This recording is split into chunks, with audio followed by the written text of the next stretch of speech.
presentation is the Integrated Vitals Monitoring System with Sleep Tracking and Alarm.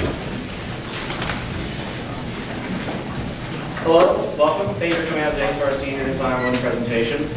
My name is Charles Kimball, and these are my colleagues, Michael Kendrick, Natalie Skowski, Christopher Brasso, and Dalen Muck. We're presenting our Senior Design 1 project over the Integrated Vitals Monitoring System and Sleep Tracking with Alarm. We had two main design goals with this. Our first design goal was to create a highly portable and easy-to-use system which could give real-time tracking of vital signs and also have long-term storage with those vital signs. Secondly, we also wanted to add extra function on the device to compete with similar devices on the market, such as Sleepy Time or WakeMate, and that's sleep tracking and intelligent alarms for waking up so that you wake up feeling refreshed and ready to go for your day at work. We had a couple problems to solve with this, and these problems are generally what vitals do we track, how do we track them, how do we store them, and how do we interpret this data so we're ready to wake the user or to return it for study.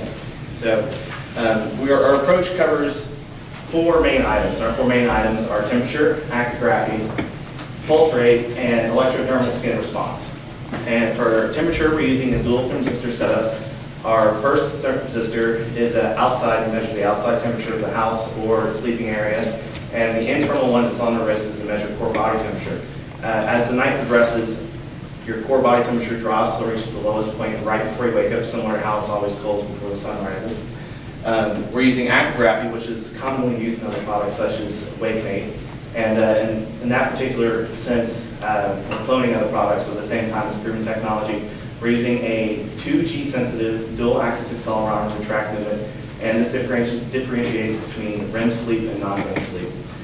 Third, we're using an IR matched pair to measure heart rate, which is similarly used the pulse oximeters you find on fingers inside of a hospital. This way we can follow heart rate throughout the night, and as you sleep, your heart rate decreases, and make sure to interpolate that data with the other factors we have. And finally, we have electrodermal activity, and we're using a op-amp to measure that. And that's actually the only way to determine what particular phase of sleep you're in accurately, phase 1, phase 2, phase 3, REM, or phase 4 sleep. Right now, we have proof of concepts working on all of our individual subsystems in our microcontroller, and we're integrating that into an 18 mega 48 microcontroller, which provides a robust amount of data input and tracking. It also allows us to add modules on, such as Zigbee, Bluetooth, or communicate over RS-232, or even use the SPI on the device to write the SD card. We hope in the future to have this packaged up into a smaller wristwatch size, similar to what you would see with the TI-USB 430 wristwatch they use for other various applications.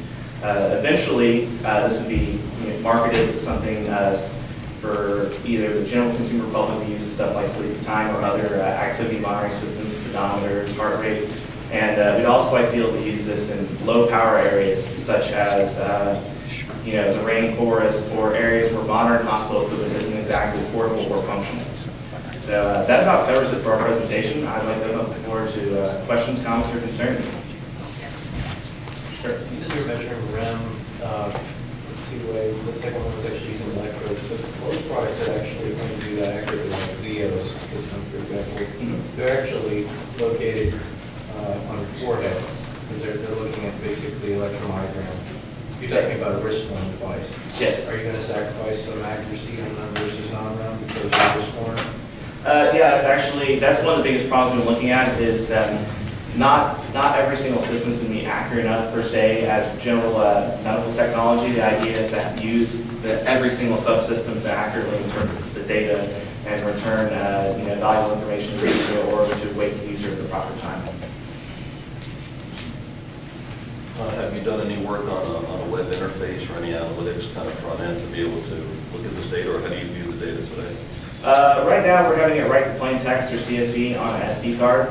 I would like to actually integrate it over into Android or to a web application based Ruby on Rails or possibly PHP Perl, so that you have remote viewing of the data. The issue with that is you have to have it paired with the computer while you sleep, or you'd have to pull that data off your SD card and manually do it.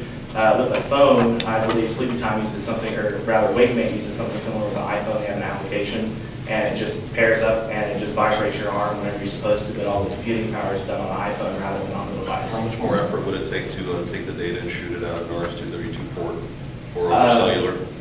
RS-232 just basically wiring in that 9-pin sub and using over SPI. Wireless, they actually make, I do believe they actually Well, you make need one and one. a wireless module for it, and you just attach that in as well. Sure. So how is your system different from the Zio personal sleep system? Well, the Zio personal sleep system, it doesn't necessarily use all of those. We're trying to make sure that we have a viable product that's not only for sleep, but as well for actual accurate vitals monitoring. That's where we plan to differentiate it, and in that regard, we would have this out in places where you wouldn't necessarily have a system like that. You could use it in an emergency disaster zone where medical equipment's not readily available, and it could just be something, you know, a guy with a laptop. I worked on a similar project for flood response before, and we're using a TC65 cellular terminal. Same idea is it's going to be a, you know, disaster area kind of thing, or, you know, where you can't bring modern equipment or, you know, actual hospital equipment. So is this something that the person wears on the forehead or on the wrist? Wrist. We're going for a wristwatch design. It's the easiest to do, and it's generally less interfering with the sleep. Is it primarily for someone who might have a sleep problem or disorder, or is it just for the general consumer? It's for general public right now. Sleep problem disorder. Sleep That's apnea and things like this. yeah. It's generally harder to do in a base level like that because you have to have more accurate systems. But we would like to expand it if we could. Last question.